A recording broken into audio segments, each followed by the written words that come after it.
ला करके खड़ा हूं, हिम्मत कीजिए, बढ़िए, देश आपके साथ खड़ा है और दुनिया आपका स्वागत करने के लिए इंतजार कर रही है। आदरणीय सभापति जी, जिस प्रकार से दुनिया में हमारे युवा प्रोफेशनल्स की मांग बढ़ रही है, इवन केयर गिवर्स की मांग बढ़ रही है, हर कोई मिलता है हमें इस प्रकार के लोग चाहिए। इस प्रकार कुछ लोग तो अपना स्पेशल ऑफिस यहां बना रहे हैं रिक्रूट करने के लिए, योग्य टैलेंट की खोज के लिए। इसका मतलब हुआ कि भारत के प्रोफेशनल्स के लिए भी विश्व में बहुत बड़े अवसर बन रहे हैं। आदरणीय सभापति जी, ये संसद का उच्च सदन ये एक प्रकार से राज्यों का प्रतिनिधित्व करता है और जो चर्चा की बारीकियां मैंने देखी, मेरा मन कहता है कि थोड़ा स्तर इसका ऊपर होना चाहिए था और वहां से तो ज्यादा होना चाहिए। वो तो कितने साल तक सरकारों में रहे हैं, वहां से जरा चर्चा का स्तर ऊंचा होना चाहिए था, लेकिन उन्होंने ये मौका भी गंवा दिया। देश उन पर कैसे भरोसा कर सकता है। आदरणीय सभापति जी, मैं कल एक माननीय सदस्य को सुन रहा था, यूं तो वो अपने आप को राजा कहलाने में बहुत गर्व करते हैं, लेकिन वे आर्थिक असमानता की चर्चा कर रहे थे। बताइए, जो खुद को राजा माने और वो आर्थिक असमानता की बात करे, सबको लगता है कि क्या यही देखने के बाकी रह गए थे क्या। आदरणीय सभापति जी, हमारे टीएमसी के साथियों ने काफी कुछ कहा, जरा खुद तो अपने गरेबा में देखें। निर्मम सरकार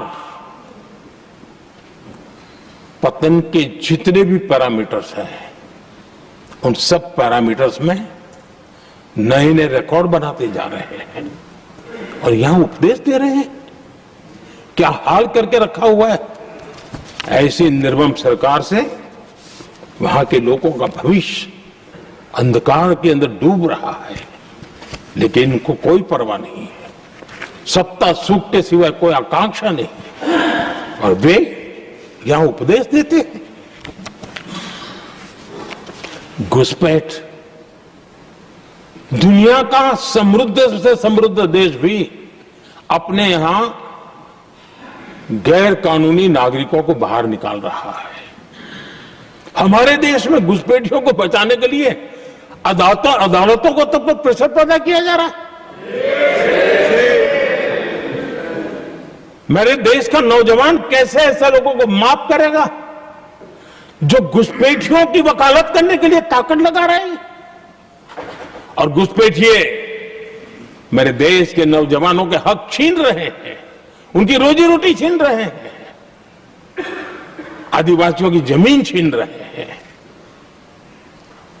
बेटे बेटियों के जिंदगी पर खतरे पैदा हो रहे हैं। लेकिन उनके लिए महिलाओं पर अत्याचार होते रहे।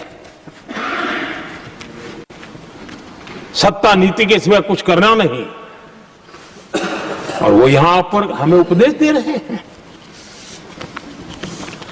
और ऐसे चिंताजनक सभी विषयों पर आंखें मूंद करके बैठे हुए वो लोग हैं। एक हमारे माननीय सदस्य काफी कुछ बोल रहे थे, जिनकी पूरी सरकार शराब में डूब गई, जिनके शीश महल घर घर में नफरत का कारण बन गए और शायद उनको ब्लैक शब्द ज्यादा पसंद है। हर एक अपना अपना एक भूतकाल होता है।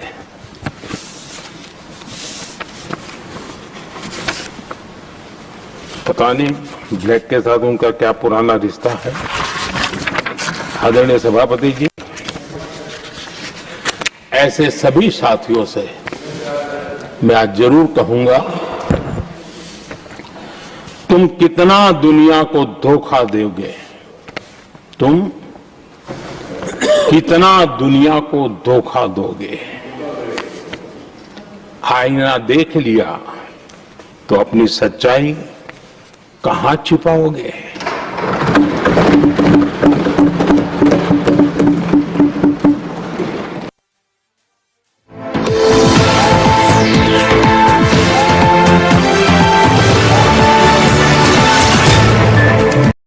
ఏళ్ల తరబడి ఉన్న నమ్మకం వీగిపోయింది. చీటెడ్ ఆన్ మీ, అది కూడా నాకు తెలియకుండా.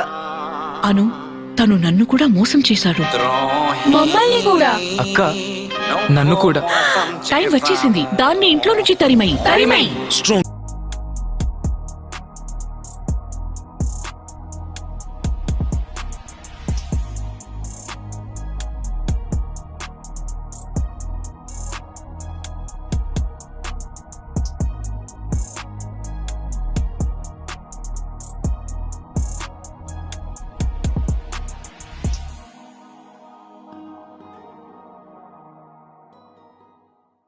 చెమట మండు టెండ.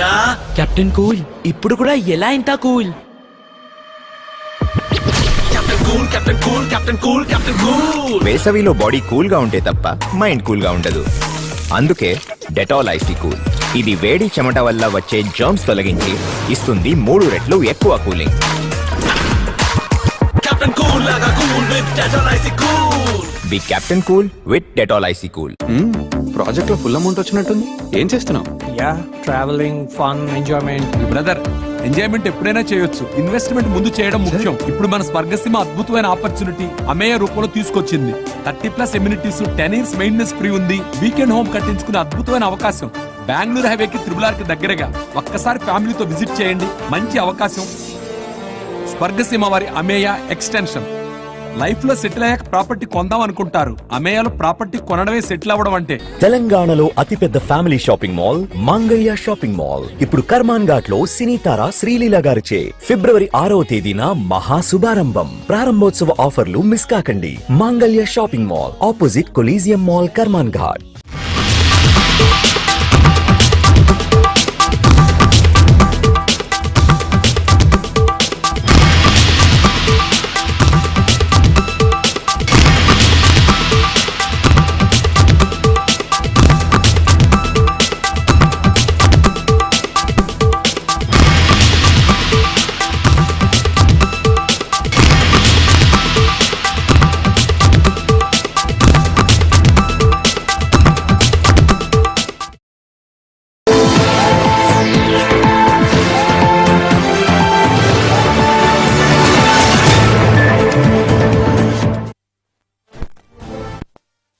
हम कैसे हिम्मत करें? एक देश के नेता ने कोई ये जानकारियां थी, उसने मुझे बताया। यहां इनको कोई परवाह ही नहीं। यानी प्रकार से उन्होंने जिस प्रकार से बैंकिंग व्यवस्था, एनपीए के पहाड़ खड़े हो गए थे। जहां भी देखो चर्चा चलती थी, एनपीए का क्या होगा, एनपीए का क्या होगा, कैसे बचेंगे। आदरणीय सभापति जी, चुनौती बड़ी थी, लेकिन हमने समझदारी से काम दिया। बैंकिंग व्यवस्था के सब कर्ता धर्ताओं को विश्वास में लिया। रिफॉर्म की आवश्यकता थी, हिम्मत के साथ रिफॉर्म किए। पारदर्शी व्यवस्था बनाई। ढेर सारे बैंकिंग रिफॉर्म्स हुए और जो सरकारी बैंक दुर्बल हो चुकी थी, ठीक नहीं चल पाती थी, उसको हमने बड़ी बैंक के साथ मर्जर कर दिया। और मुझे याद है किसी एक महाशय, बड़े अपने आप को विद्वान मानने वाले, लिखा था, अगर मोदी सरकार बैंकों में ये कर ले तो हिंदुस्तान का बहुत बड़ा रिफॉर्म हो जाएगा। वो काम मैंने आते ही कर दिए थे। आदरणीय सभापति जी, और इन सारी चीजों का नतीजा हुआ, बैंकों में जो बीमारी घर कर गई थी, उस बीमारी से बैंकों को मुक्ति मिली। बैंकों का स्वास्थ्य सुधरा, लगातार सुधरा, अभी भी तेजी से आगे दौड़ रहे हैं। और बैंकिंग का जब स्वास्थ्य सुधरा तो लेन देन का कारोबार भी उनका बढ़ा, लोगों को पैसे मिलने लगे, सामान्य व्यक्ति को पैसे मिले, ऐसे ऐसे गरीब लोगों को लोन मिले। जिनके लिए कभी बैंक के दरवाजे बनते बेचारा दूर से देख करके उसे जाना पड़ता था। आज मुद्रा योजना जो देश के नौजवान को अपने पैरों पर खड़े रहने की ताकत देता है, मुद्रा योजना जो स्वरोजगार की प्रेरणा देता है, लेकिन स्वरोजगार के भाषण के काम नहीं होता है, उसका हाथ पकड़ना पड़ता है, उसको साथ देना पड़ता है, उसको सहाय देनी पड़ती है। और हमने मुद्रा योजना के द्वारा 30 लाख करोड़ रुपया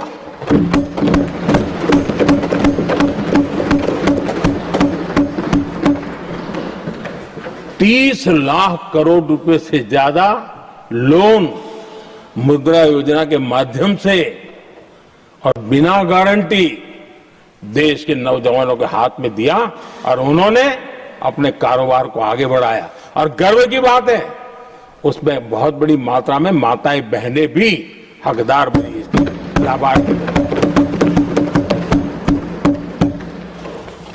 सेल्फ हेल्प ग्रुप, इन दिनों ग्रामीण महिलाएं बड़े सपने देखती हैं, खुद अपने पैरों पर खड़ा होना चाहती थी। विमेन सेल्फ हेल्प ग्रुप का हमने विस्तार तो किया ही किया, लेकिन 10 करोड़ बहनों को हमने सीधी आर्थिक मदद की व्यवस्था की। हमारे एमएसएमई सेक्टर को हमने भरपूर लोन दी और मैं आज बड़े संतोष के साथ, बड़ी जिम्मेवारी के साथ इस पवित्र सदन में कहना चाहता हूं, हमने एनपीए जिसके पहाड़ हुआ करते थे 2014 के पहले, आज उसको हमने नीचे निम्न स्तर पर ला करके खड़ा कर दिया है। आज एनपीए 1% से भी नीचे है। ये अपने आप में बैंकों के स्वास्थ्य के लिए बहुत उत्तम काम हमने किया है। इतना ही नहीं, हमारे बैंकों का प्रॉफिट आज रिकॉर्ड पर है, हाई रिकॉर्ड है उसके। ये अपने आप में देश की अर्थव्यवस्था को ताकत देने के लिए, बैंकिंग व्यवस्था मजबूत होती है तो बाकी अर्थव्यवस्था को भी मजबूती मिलती है। उस काम को कहेगा आदरणीय सभापति जी। मैं एक और उदाहरण देना चाहता हूं।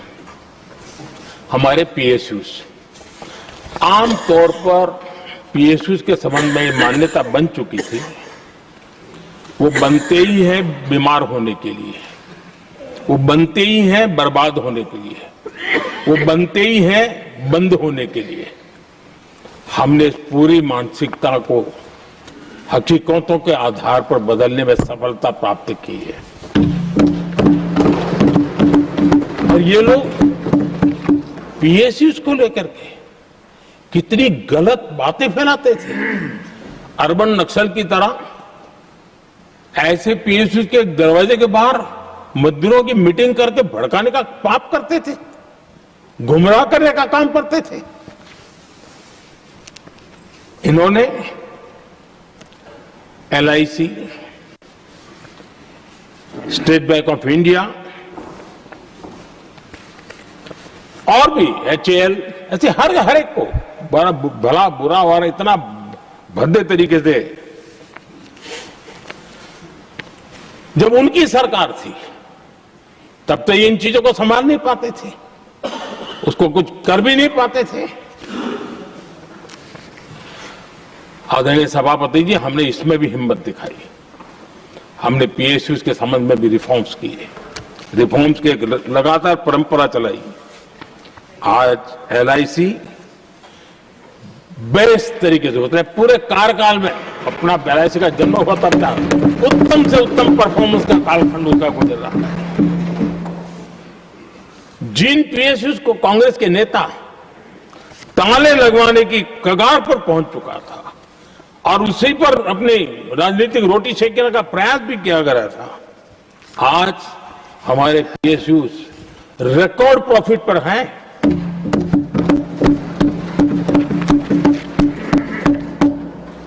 इतना ही नहीं, वे अपने परफॉर्मेंस से मेक इन इंडिया को भी गति दे रहे हैं। मेक इन इंडिया का जो सपना है उसका पूरा करने में वे भी एक बहुत बड़े कैटलिक एजेंट के रूप में आज भूमिका अदा कर रहे हैं। रिकॉर्ड संख्या में रोजगार बना रहे हैं। इतना ही नहीं, हमारे कुछ पीएसयू आज विश्व के अंदर जा रहे हैं, विश्व में भी अपनी ताकत दिखा रहे हैं, विश्व के साथ जुड़ रहे हैं, दुनिया के कई देशों के विकास यात्रा में वो भागीदार बन रहे हैं।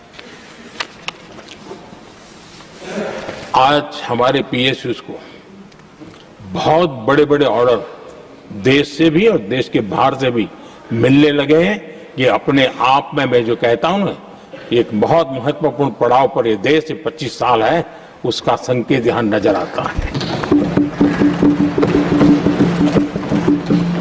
आदरणीय सभापति जी, कांग्रेस ने विश्वासघात करने के विषय में भी हमारे देश के अन्नदाता को भी नहीं छोड़ा।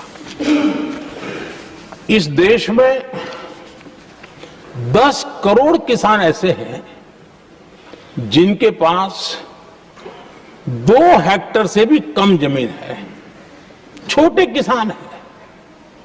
उनकी तरफ कभी परवाह नहीं की गई, उनकी तरफ कभी देखा नहीं गया, नहीं उनके दिमाग में ये छोटे किसानों का कोई महात्म्य था।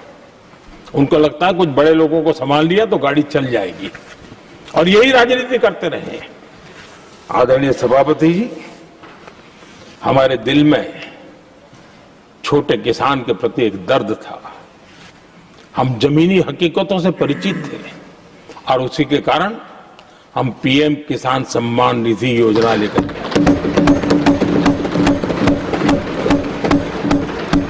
और आप इतने कम समय में हमारे इन छोटे किसानों के खाते में 4 लाख करोड़ रुपया हमने दिया है।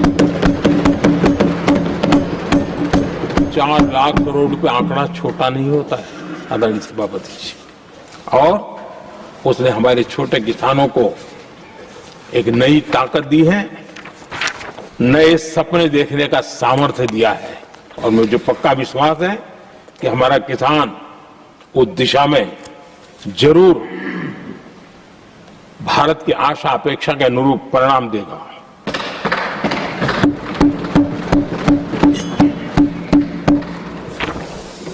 आदरणीय सभापति जी,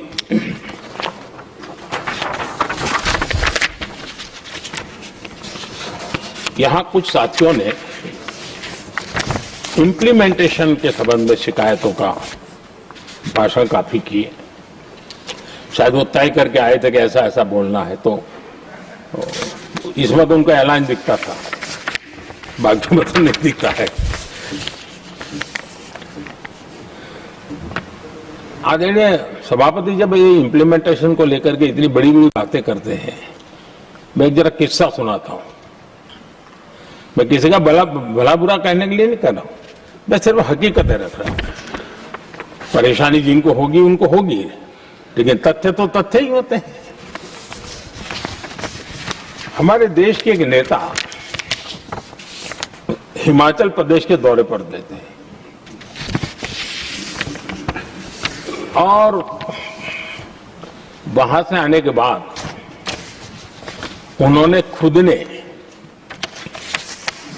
ये घटना कहीं सुनाई, रिकॉर्ड पर उपलब्ध है। उसमें उन्होंने कहा,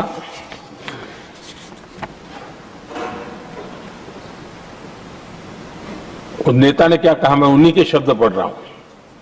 काफी लंबे समय तक मुझे योजना आयोग से संघर्ष करना पड़ा, क्योंकि वे पहाड़ी क्षेत्रों के लिए अलग योजनाएं बनाने को तैयार ही नहीं थे।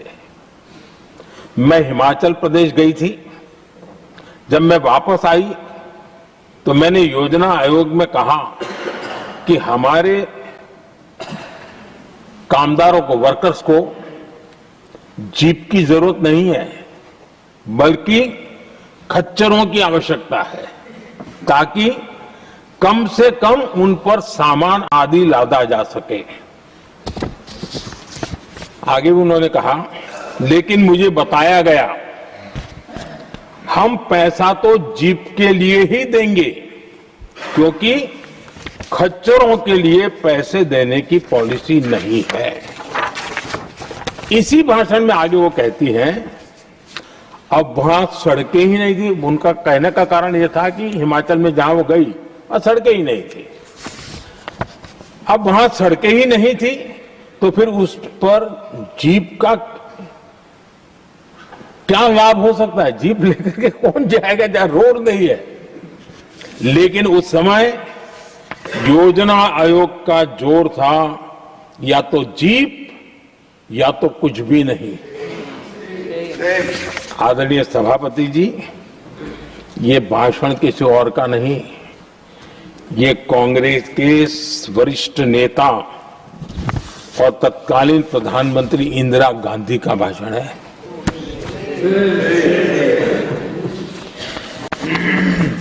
कांग्रेस के लंबे शासनकाल में यही कार्यशैली रही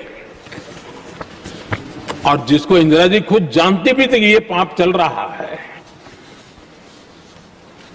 लेकिन इस कार्य संस्कृति को सुधारने के लिए उन्होंने कोई कदम नहीं उठाया।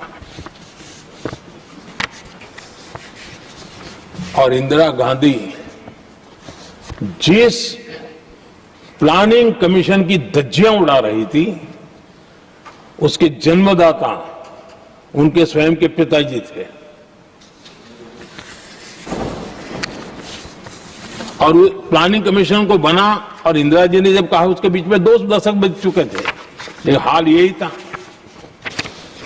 और 2014 तक सब दुखी थे, सब परेशान थे, सब गलती देख रहे थे, लेकिन सुधार करने की तैयारी नहीं।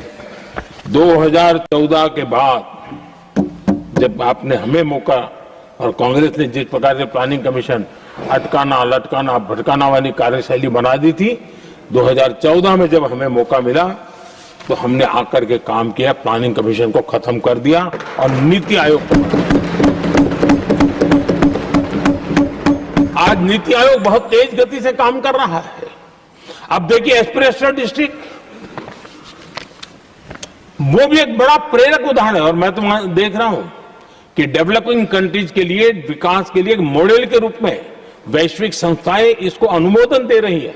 ये एस्पिरेशनल डिस्ट्रिक्ट की ये सफलता बनी है। देश के कई जिले ऐसे थे जिसको पिछड़े मान करके छोड़ दिया गया था और वहां करोड़ों लोगों की जो मौलिक जरूरतें थी उसको भी नकार दिया गया था। उनको तो ऐसे ही जीने के लिए मजबूर कर दिया गया था। और जो पिछड़े इलाके थे वो और पिछड़े होते गए और बर्बादी आती गई। और हालत तो सरकार में ऐसी थी कि जब किसी को पनिशमेंट ट्रांसफर करनी होती थी, पनिशमेंट पोस्टिंग देना होता तो ऐसे ही जिलों में भेजा जाता था ताकि और खराब करे वो। ये हाल बन गया था, ये वर्क कल्चर बन गया था। हमने इस स्थिति को बदला। सबसे पहला आग्रह किया, यंग होनहार अफसरों को लगाया जाएगा और पूरा 3 साल का मौका उसको दिया जाए काम करने का। एक के बाद हम एक निर्णय किए और आज देखिए किसी समय छत्तीसगढ़ का हमारा बस्तर एस्पिरेशनल डिस्ट्रिक्ट में था, आज वो बस्तर पूरे देश में बस्तर ओलंपिक के नाम से चल।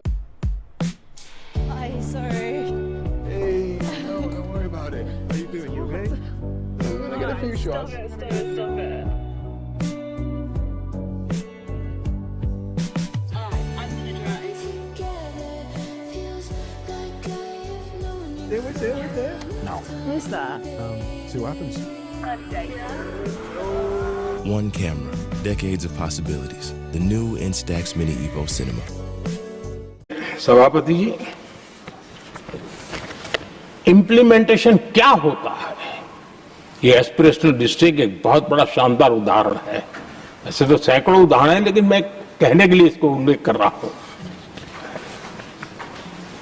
कांग्रेस के हमारे साथियों को ये जो बदलाव आ रहा है उसमें इम्प्लीमेंटेशन नजर नहीं आ रहा है।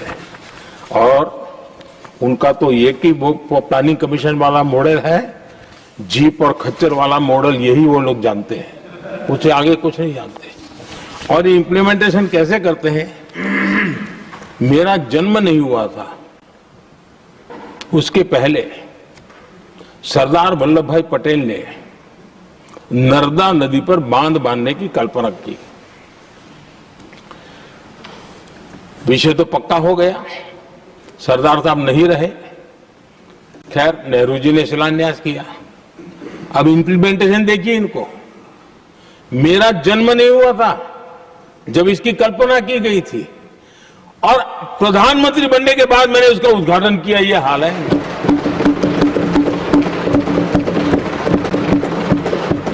और उनका इंप्लीमेंटेशन देखिए, मुझे मुख्यमंत्री रहते हुए 3 दिन अनशन पर बैठना पड़ा था नर्मदा सरदार सरोवर डैम के लिए, मेरे देश मेरे राज्य के किसानों के लिए। मैंने अपने आप को दांव पर लगा दिया था, तब जाकर के भारत सरकार को झुकना पड़ा, और तब जाकर के सरदार सरोवर डैम के कंस्ट्रक्शन को गति मिली, और यहां मैं पहुंचा तब मुझे उसका उद्घाटन करने का सौभाग्य मिला। और आज कच्छ तक, हावड़ा बीएसएफ के लोग जहां बैठते हैं वहां तक नर्मदा का शुद्ध पानी पीने के लिए पहुंच रहा है। इंप्लीमेंटेशन क्या होता है? और यहां पर इम्प्लीमेंट किसी ने शब्द पकड़ा दिया, हर एक के मुंह से वही निकल रहा था। हमने कांग्रेस की कार्यशैली को बदलने के लिए, जब मैंने देखा कई ऐसे काम थे अटके पड़े हुए, कोई पूछने वाला नहीं थे फाइलों में, और पॉलिटिकल फायदे के लिए अनाउंसमेंट कर दिए, दिए जला दिए, पत्थर लगा दिए, करना कुछ नहीं। आखिरकार मैंने एक टेक्नोलॉजी वाला प्लेटफॉर्म बनाया यहां आकर के, प्रगति के नाम से। ये प्रगति प्लेटफॉर्म का मैं उदाहरण देता हूं, आप हैरान हो जाएंगे। मुझे एग्जैक्ट याद नहीं है, लेकिन शायद हिमाचल में एक ट्रेन उन्होंने पार्लियामेंट में घोषित की थी, शायद ऊना और कोई। मेरे आने तक वो कागज पर भी उसका ड्राइंग नहीं बना था, बताओ, और चुनाव जीतने के लिए वो घोषणा कर दी। प्रगति के अंदर मेरे सामने विषय आया, ऐसे कई विषय मेरे सामने आए, और उस प्रगति के अंदर हमने एक एक प्रोजेक्ट क्यों अटके हुए, कॉस्ट किस डिपार्टमेंट की काम में क्या मुसीबत आई है, किसने गलत तरीके से इसको आगे बढ़ाया, और बजट तो बढ़ता ही गया था। जो योजना 900 करोड़ में होनी थी वो 90,000 करोड़ तक पहुंच जाए, ये हाल करके रख दिया था इन्होंने। हमने एक टेक्नोलॉजी प्लेटफॉर्म बनाया, हर महीने बैठा, अभी मैंने 50वां एपिसोड पूरा किया उस मीटिंग का, और लगातार उस काम करते करते, और संबंधित राज्यों को भी बिठाया, उनकी कठिनाइयों को भी समझा, उसके इम्प्लीमेंटेशन में कौन मिनिस्ट्री का परेशानी हो रही है, किस स्टेट की परेशानी हो रही है, किस कानून की परेशानी हो रही है, हर एक की बारीकी से देखा। और आज मैं गर्व से कह सकता हूं कि इस प्रगति के इम्प्लीमेंटेशन को बारीकी से प्रधानमंत्री के स्तर पर देखे जाने के कारण 85 लाख करोड़ रुपीस का काम को गति मिली। 85 लाख करोड़ रुपीस के काम, आप कल्पना कीजिए, देश की कितनी बड़ी शक्ति को अनलॉक किया हमने। इंप्लीमेंटेशन कैसे होता है ये हमने करके देखा है। रेल हो, रोड हो, सिंचाई हो, ग्रामीण कोई व्यवस्था का काम हो, इन सारी चीजों को हमने इसमें लिया। अब जैसे जम्मू उधमपुर श्रीनगर बारामूला रेल लाइन, आज ये प्रोजेक्ट पूरा हुआ, और बर्फबारी में इन दिनों आपने देखा एक वीडियो बहुत पॉपुलर हुआ है, बर्फ के बीच में थे, चारों तरफ बर्फ की चादर छाई हुई है, और वंदे भारत ट्रेन निकल रही है, और लोग कहते हैं गलती मत करना, ये तो विदेश है, ये हिंदुस्तान है, ये रील चल रहा है बाजार में।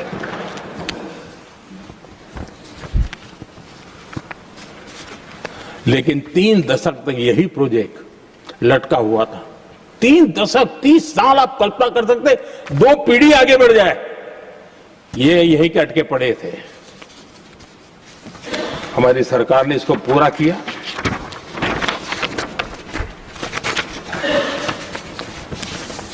आदरणीय सभापति जी, मैं असम की बात करता हूं, और कोई ये मत सोचो कि मैं चुनाव है इसलिए बोल रहा हूं, इनके पाप है इसलिए मुझे कहना पड़ रहा है। कांग्रेस सिर्फ అమరావతిలో జరుగుతున్న